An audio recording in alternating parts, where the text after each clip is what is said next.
আসসালামু আলাইকুম। আজকে আমি খুবই মজার একটি রান্না করব, সেটা হলো আলু দিয়ে গরুর মাংস।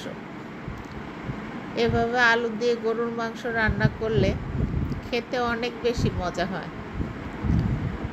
তো এর জন্য লাগবে অবশ্যই আমাদের গরুর মাংস।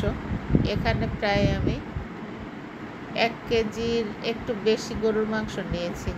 তা প্রথমে একটি প্যানের মধ্যে আমি সামান্য একটু তেল দিব, তার মধ্যে আমি একটু লবণ দিয়ে কেটে রাখা আলুগুলো দিয়ে দিব।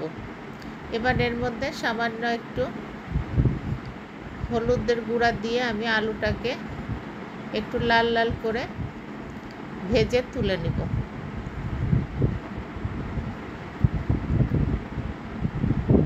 তো আমার আলু ভাজা শেষ, এবার আমি তুলে নিব। এবার ওই একই তেলের মধ্যে আমি আরেকটু তেল যোগ করে দিব, দিয়ে এর মধ্যে আমি কিছু আস্ত গরম মশলা ছেড়ে দিব। দিয়ে এখানে আমি প্রায় 1/4 কাপ মতো পেঁয়াজ কুচি আর 4-5টা কাঁচামরিচ ফালি আর স্বাদ মতো লবণ দিয়ে পেঁয়াজটাকে হালকা বাদামি করে ভেজে নিব। এটা যখন হালকা বাদামি হয়ে আসবে তখন এর মধ্যে আমি 1.5 টেবিল চামচ রসুন বাটা আর 1.5 টেবিল চামচ আদা বাটা দিয়ে কিছুক্ষণ ভেজে নিব। এটা কিছুক্ষণ ভাজার পরে এর মধ্যে আমি 1.5 চা চামচ জিরা বাটা দিয়ে দিব। জিরা বাটা দিয়ে আমি আরও একটু ভেজে নিব। এটা যখন ভাজা ভাজা হয়ে আসবে তখন এর মধ্যে আমি পরিমাণ মতো মরিচের গুঁড়া দিয়ে দিব আর হলুদের গুঁড়া দিয়ে দিব। আরও দিব আমি 1 চা চামচ ধনিয়ার গুঁড়া দিয়ে মশলাটাকে একটু নেড়ে চেড়ে পরিমাণ মতো অল্প একটু আর কি পানি দিয়ে দিব। পানি দিয়ে মশলাটাকে আমি আরও ভালোভাবে কষিয়ে নিব উপরে তেল উঠে আসা পর্যন্ত। মশলা যখন উপরে তেল উঠে আসবে তখন আমি মাংস দিয়ে দিব। মাংস দিয়ে আমি নেড়ে চেড়ে ঢাকনা দিয়ে ঢেকে রান্না করব। আর আমি এখন চুলার হিট কমিয়ে মিডিয়াম টু লো হিটে রান্না করব। তো এখানে আমি প্রায় 35-40 মিনিট মাংসটাকে রান্না করে নিয়েছি। মাংস থেকে বেশ অনেকটা পানি বেরিয়েছিল, সেই পানি আস্তে আস্তে শুকিয়ে গেছে। আমি ঢাকনা খুলে মাঝে মাঝে নেড়ে দিয়েছি। এভাবে আমি আস্তে আস্তে মাংসটাকে কষিয়ে নিয়েছি।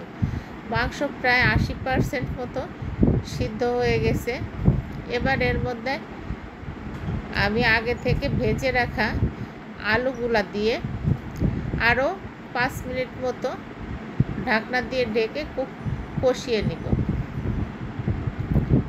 তো 5 মিনিট পরে আমি ঢাকনা খুলে আবার নেড়ে চেড়ে এবার মাংসে আমি পানি অ্যাড করে দিব। অবশ্যই গরম পানি দিব। আমি এখানে প্রায় আমি 3 কাপ মতো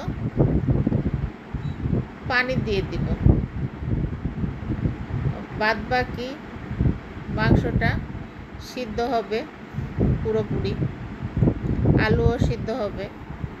তো এবার আমি ঢাকনা দিয়ে ঢেকে রান্না করব আরও কিছুক্ষণ। তো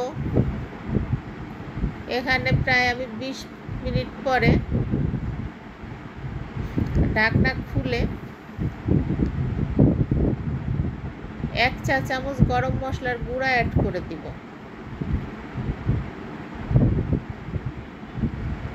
এখন আমার মাংস আলু দুইটাই পরিপূর্ণভাবে সিদ্ধ হয়ে গেছে। তো গরম মশলা দেওয়ার পরে আমি আরও মিনিট 5 রান্না করে নিব। 5 মিনিট পরে আমি চুলাটাকে অফ করে দিব। এই তো আমার মাংস রান্না শেষ। তো এভাবে একবার আপনারা আলু দিয়ে গরুর মাংস রান্না করে খেয়ে দেখবেন, আশা করি ভালো লাগবে। তো ধন্যবাদ সকলকে সাথে থাকার জন্য। আল্লাহ হাফেজ।